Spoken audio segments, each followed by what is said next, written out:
A Rádio USP apresenta Programa Universidade 93,7.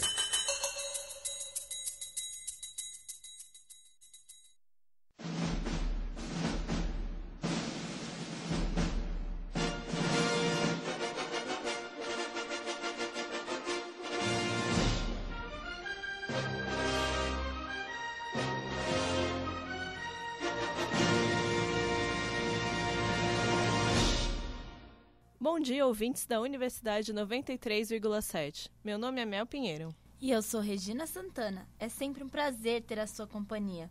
No programa de hoje, vamos debater um assunto em alta no entretenimento: a representatividade das minorias no cinema e nas séries de TV. O tema voltou a ser discutido no começo deste ano, na temporada de premiações em Hollywood, principalmente no Oscar. A representatividade apareceu tanto nas indicações quanto nos apresentadores das categorias. Só para citar 2 exemplos desse ano, o filme Corra ganhou o Oscar de melhor roteiro original. É um filme que aborda o racismo de uma maneira mais ácida, usando o gênero terror. Já A Forma da Água venceu o principal prêmio da noite, o de melhor filme, e também rendeu uma estatueta de melhor diretor para o mexicano Guillermo del Toro.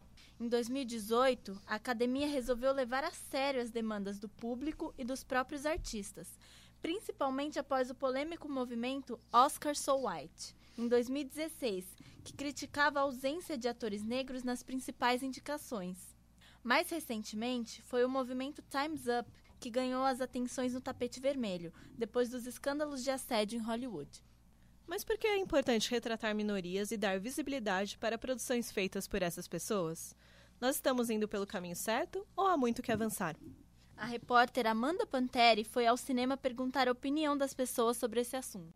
Pesquisas nacionais indicam que as atividades culturais estão se popularizando a cada ano no Brasil. Na contramão deste cenário, várias outras apontam que os cargos mais altos do audiovisual ainda se concentram em um grupo específico, o dos homens brancos. O que será que isso impacta na representação de mulheres, negros e trans no cinema brasileiro? Será que as pessoas estão contentes com o que assistem? Vamos ver qual a opinião delas sobre essa questão no Brasil.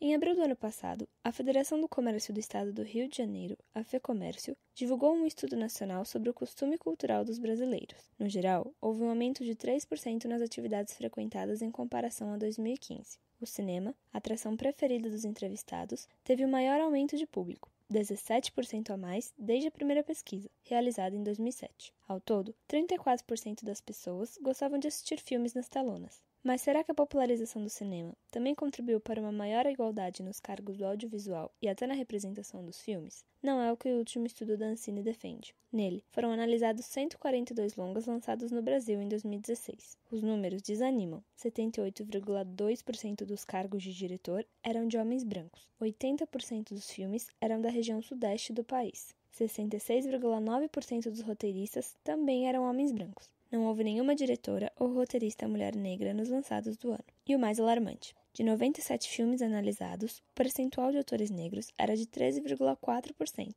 enquanto 42% dos longas sequer tinha atores negros. Diante desse quadro, eu fui à rua conversar com as pessoas, para ver se elas sentem esse déficit de representatividade no cinema. Olha, eu acho que tem mudado muito de um tempo para cá, da maneira geral, sabe? Eu acho que o cinema é um reflexo da sociedade e isso está se refletindo aos poucos no cinema. Por exemplo, na Academia do Oscar, que mudaram os votantes, né, as pessoas que votam, e do ano passado para cá tem mudado muito nos filmes vencedores. Por exemplo, ano passado Moonlight, que é um filme todo com uma produção negra. Esse ano Corra, que concorreu e ganhou como melhor roteiro original. Como você chama? Matheus Dias. Quantos anos você tem? 22. O que você se sente representado no cinema?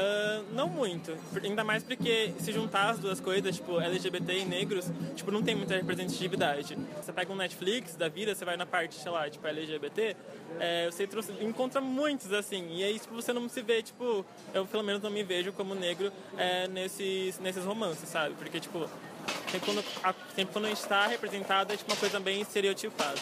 Eu acho que é um bom começo, mas eu acho que ainda tem muito ainda a acontecer, sabe? Eu, enquanto mulher negra, analiso essa questão ligada à representatividade dos negros no cinema como uma conquista, um passo que foi dado. E claro, como toda conquista, ela não deve ser menosprezada. Porém, ainda é insuficiente.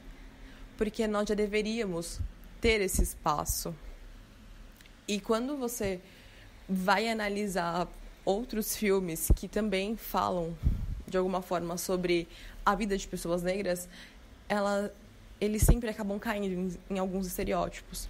E, quando isso não acontece, quando a pessoa negra em questão ela é retratada de uma forma que ela tem algum poder, né, ela sempre é posta num papel de fortaleza, como se ela fosse incapaz de sentir.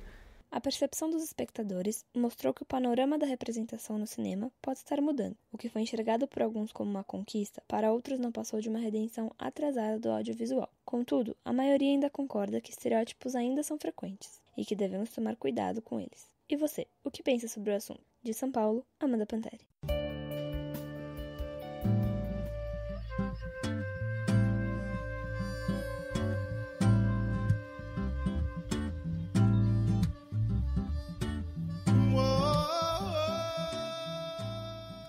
Para debater o tema, estamos aqui no estúdio com o professor Ricardo Alexino Ferreira, professor da Escola de Comunicações e Artes da USP. Sua linha de pesquisa busca entender a percepção crítica da população negra diante dos meios de comunicação brasileiros. Ele também é colunista aqui na Rádio USP no programa Diversidades e apresentador do programa Diversidade em Ciência. Bom dia, professor Alexino, tudo bem? Bom dia, agradeço o convite. Está num projeto que é tão importante, né, que vocês estão desenvolvendo, aí, coordenado pelo professor Luciano Maluli, um dos poucos programas feitos por alunos, né, do jornalismo na Rádio USP, né? Precisa até ter mais programas desse tipo na rádio. Muito obrigado. Também está aqui com a gente Daina Giannichini. Ela é formada em audiovisual aqui pela ECA e é uma das diretoras da série 3%, a primeira série brasileira produzida pela Netflix. Obrigada pela presença, Daina. Eu agradeço. Bom dia. Obrigada pelo convite. Para completar nosso time, nossa convidada Gabriela Franco, cineasta, jornalista e editora-chefe do site Minas Nerds. Ela também é especialista em cultura pop pelo Smithsonian Institute, nos Estados Unidos. Bom dia, Gabi. Muito obrigada pela disponibilidade. Bom dia a vocês. Obrigada por ter me chamado. Estou muito honrada. E espero que tenham mais, como o professor falou, que tenham mais programas como esse aqui na USP. Inúmeros dados mostram a desigualdade de gêneros no cinema. Como ouvimos na reportagem da Amanda, os dados divulgados pela Agência Nacional de Cinema, Ancine, mostram de forma clara essa discrepância entre gêneros no mercado audiovisual. Daina, quais desafios as diretoras, roteiristas e técnicas de cinema enfrentam no mercado brasileiro hoje em dia? No mercado de produção independente, especialmente, eu vejo que ele funciona muito por indicação. Quer dizer, menos por uma avaliação exclusiva de currículo, por exemplo, e muito por alguém que te indicou e como que você conhece as pessoas. Então, se você está num contexto em que a grande maioria, 74% das obras audiovisuais são dirigidas, produzidas por homens brancos, na nossa sociedade é muito mais fácil essa tendência de que eles se indiquem e é difícil quebrar essa bolha e é difícil você conseguir começar a furar e conseguir que mais obras sejam feitas com diretoras, com técnicas, com produtoras mulheres. Esse levantamento da Ancine, mostrando todos esses dados alarmantes que deixam a gente muito triste, muito desanimado, eu, na verdade, acho positivo de alguma forma, porque até muito pouco tempo esse levantamento sequer existia. Esse levantamento foi feito encabeçado pela primeira diretora mulher da Ancine, que agora não está mais no cargo, mas ela e a equipe dela fizeram questão de documentar quem são as pessoas que estão por trás, que realizam essas obras, e aí chegou-se nesses dados. E é fundamental que a gente tenha esses dados para conseguir pautar o debate. Eu acho uma coisa maravilhosa que essa pesquisa tenha sido feita e que ela exista concretamente nas nossas mãos para a gente começar a poder falar, olha, não é invenção nossa. A gente não está sendo chamado para dirigir os filmes, para produzir os filmes, embora a gente tenha estudo mais até do que os nossos colegas homens, né? A forma como o sexo feminino é retratado no entretenimento também está longe do ideal, né? Com frequência, as mulheres são representadas nas telas de forma estereotipada e pouco elaborada. Segundo um levantamento conduzido pelo Google, junto com a Universidade da Carolina do Sul, a porcentagem de tempo que uma mulher aparece nos filmes premiados no Oscar é de apenas 32%. Gabriela, você pode citar trabalhos interessantes dirigidos por mulheres ou que retratam as mulheres de maneira exemplar?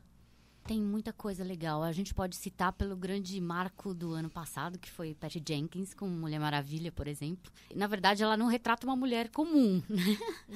Ela retrata uma Mulher Maravilha, mas que também tem suas fraquezas, também tem ali a sua parte mulher, mas é um marco porque dentro da cultura pop, a Mulher Maravilha existe há 75 anos e nunca houve um filme dela.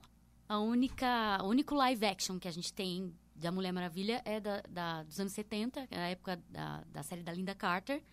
E a Mulher Maravilha, junto com Batman e Superman, é um dos pilares da DC Comics, né, que é outra editora grande. E isso é um absurdo, se você for pensar para ver. Quantos filmes do Batman existem mesmo? Quantos filmes do Super-Homem existem mesmo? Eu fiz uma pesquisa rapidinha logo que o Mulher Maravilha estreou e eu perguntava para as pessoas, você sabe a origem da Mulher Maravilha? Não sei. Ela é filha de um deus, não é? Tipo, a pessoa tinha uma leve ideia de onde ela tinha visto. Mas todo mundo sabe a origem do Superman, todo mundo sabe a origem do Batman. E ela tão velha quanto os dois e tá tão presente na cultura pop quanto os dois, né? Então eu cito a Patty Jenkins, que fez um trabalho incrível com a Mulher Maravilha, não hipersexualizando uma heroína. Isso é muito bom, porque a gente só vê heroínas hipersexualizadas. Tá aí a própria Viúva Negra no primeiro Vingadores, que a gente sabe que ela foi super sexualizada, e agora que a galera começou a dar uma maneirada. Eu cito Garota Sombria Caminha pela Noite, da Anne Lily Amirpour, que é uma diretora iraniana, e ela pôs uma menina como protagonista e um gênero de terror. Então é incrível, uma mulher, protagonizando um gênero de terror, sem ser estereotipada, sem ser a maluca que pira, né? Porque sempre tem a parte do estereótipo também. E cito um filme incrível da Sofia Coppola, que eu sou fã. O último filme que ela fez, que chama O Estranho que Nós Amamos.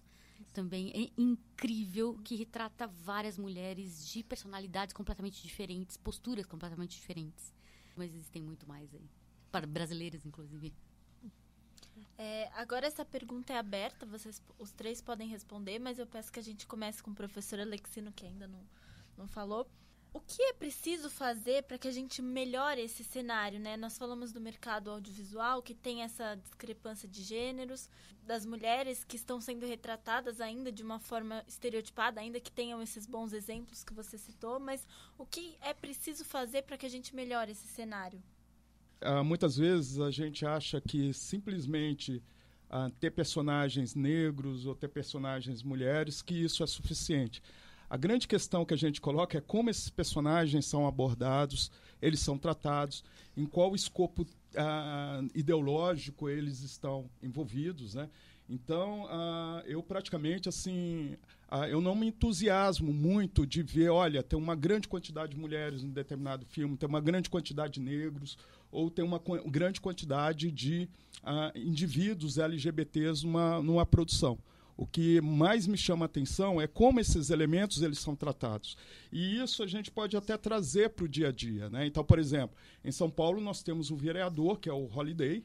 Ele é negro e é homossexual e, ao mesmo tempo, é racista e homofóbico, né?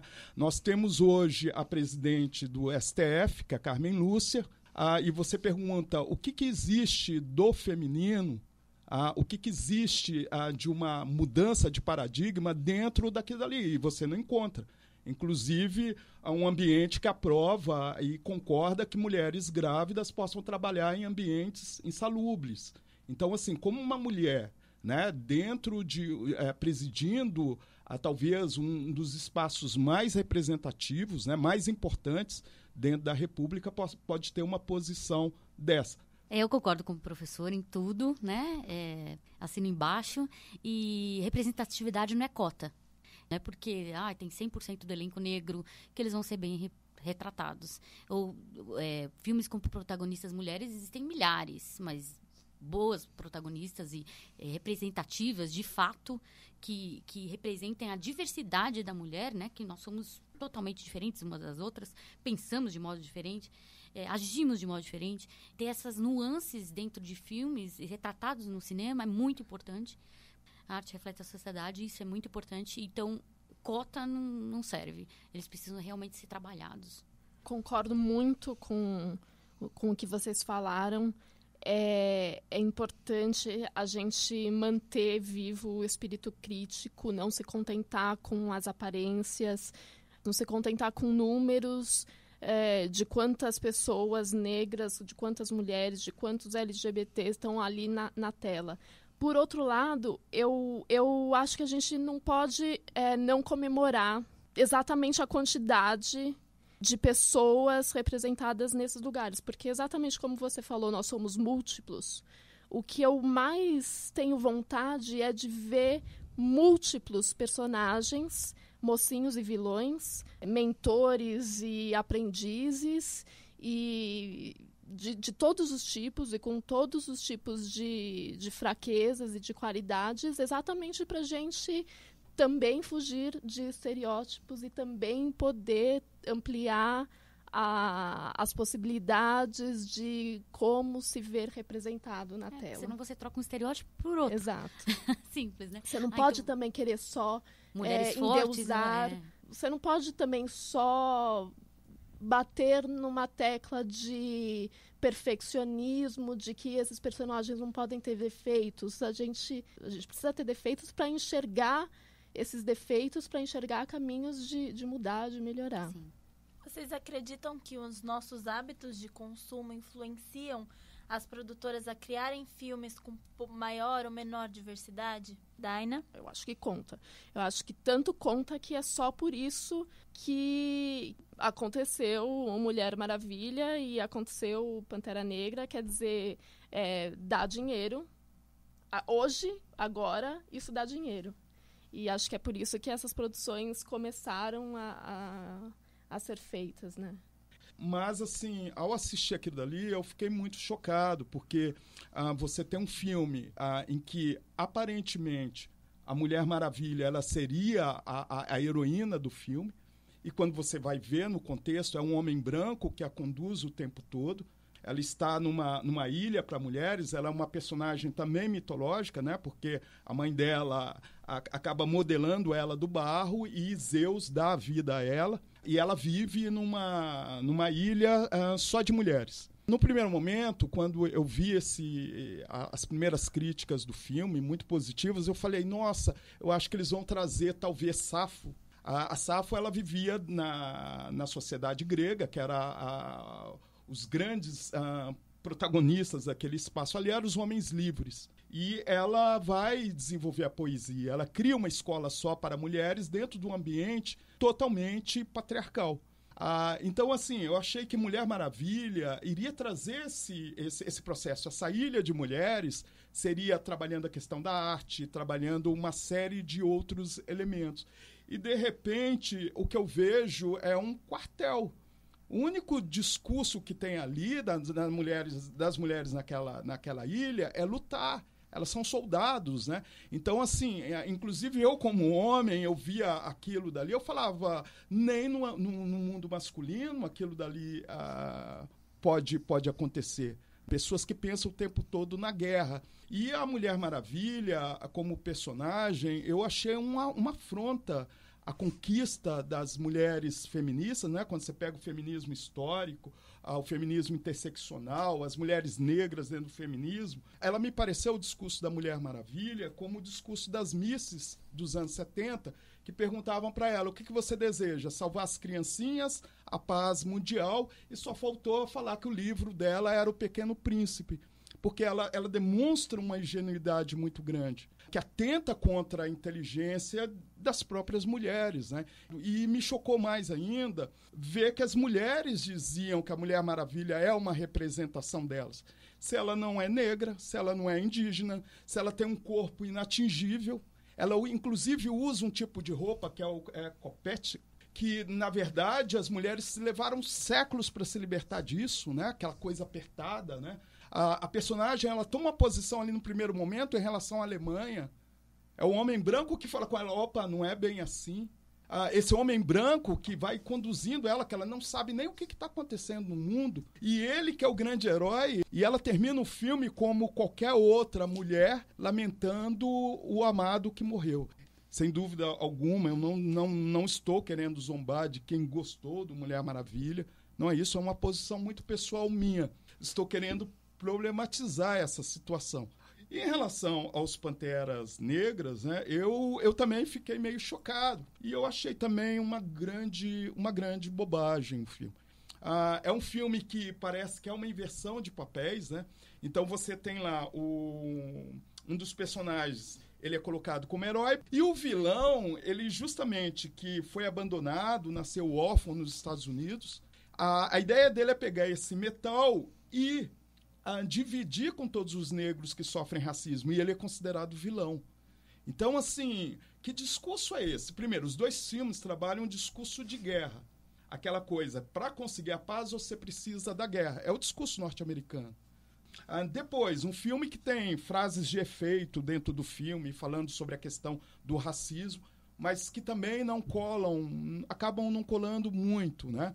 Mesmo os personagens, o figurino dos personagens, é uma visão meio estereotipada do que seria a África, né? Assim, aquela coisa meio tribal que a gente já tenta superar, né? Esse tipo de visão.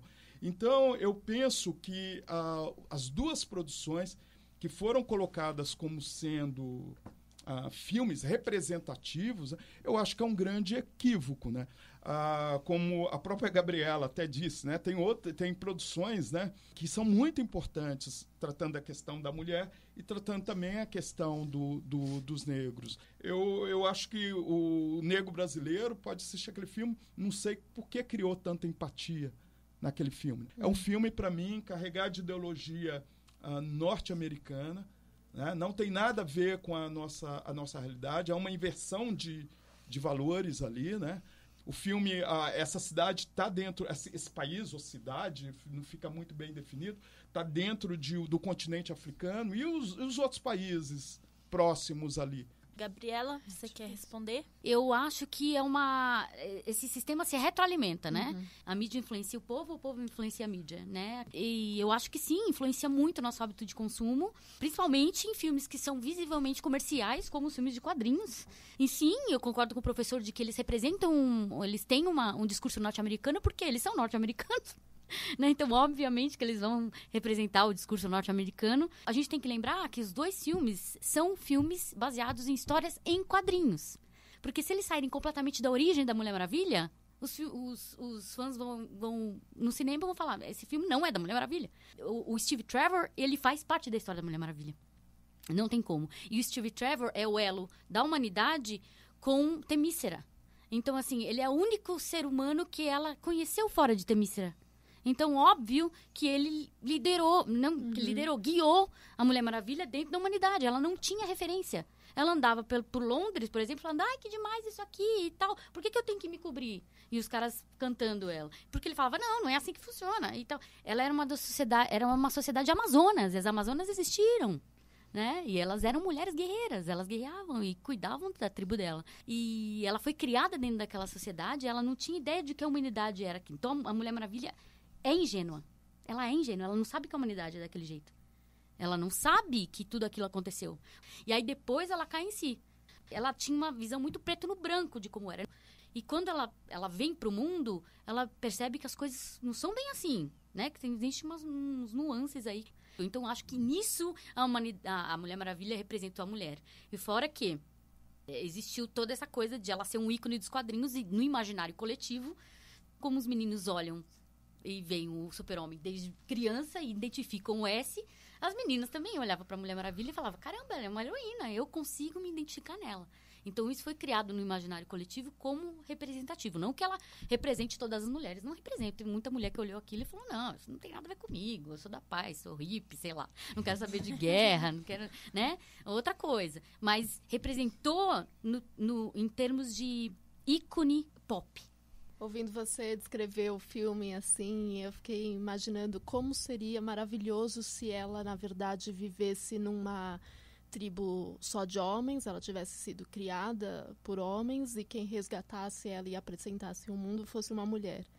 É o contrário. Então, infelizmente... Vontade deu de ficar viajando nesse filme. Isso, vamos fazer, alternativo. faz aí, Mas então, não, e justamente, faz aí. Esse é o dilema, né? A gente ter um filme de um alcance tão poderoso que passa uma mensagem que a gente aqui fala, não é bem assim, não era exatamente isso que eu queria que tivesse ali na tela para milhões de espectadores, mas eu sou otimista de achar que esses filmes têm o maior trunfo deles é a bilheteria monstruosa que eles fizeram no sentido de uma mulher dirigir esse filme protagonizado por uma mulher e vamos fazer mais. Isso. Venham mais. Fomente. Muitos mais. Mas eu penso assim que a gente precisa analisar também até os próprios bastidores. A atriz principal do filme, ela é israelense e ela deu várias declarações, ela foi do exército de Israel, né? E ela deu várias declarações falando a respeito da questão da Palestina, da faixa de Gaza, a favor de Israel. Então já começa um elemento complicador nesse sentido. Né?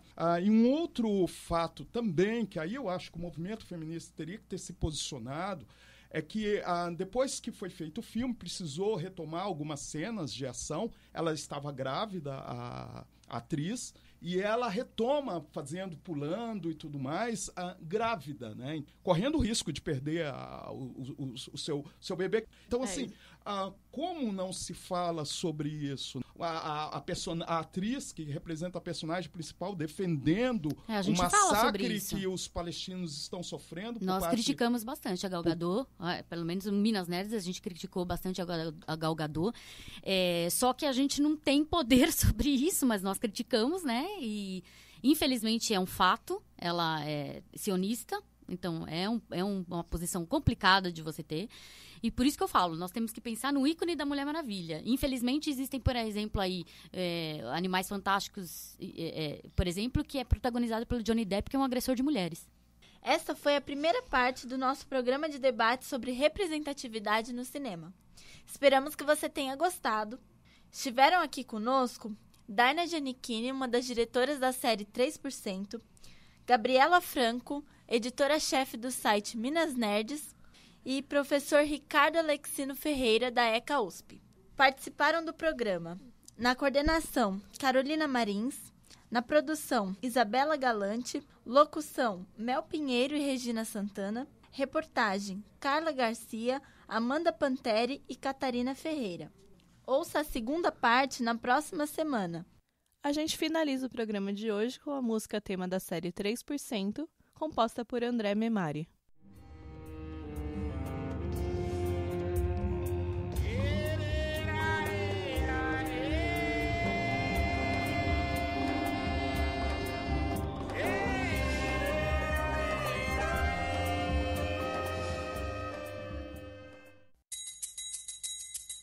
A Rádio USP apresentou Programa Universidade 93,7.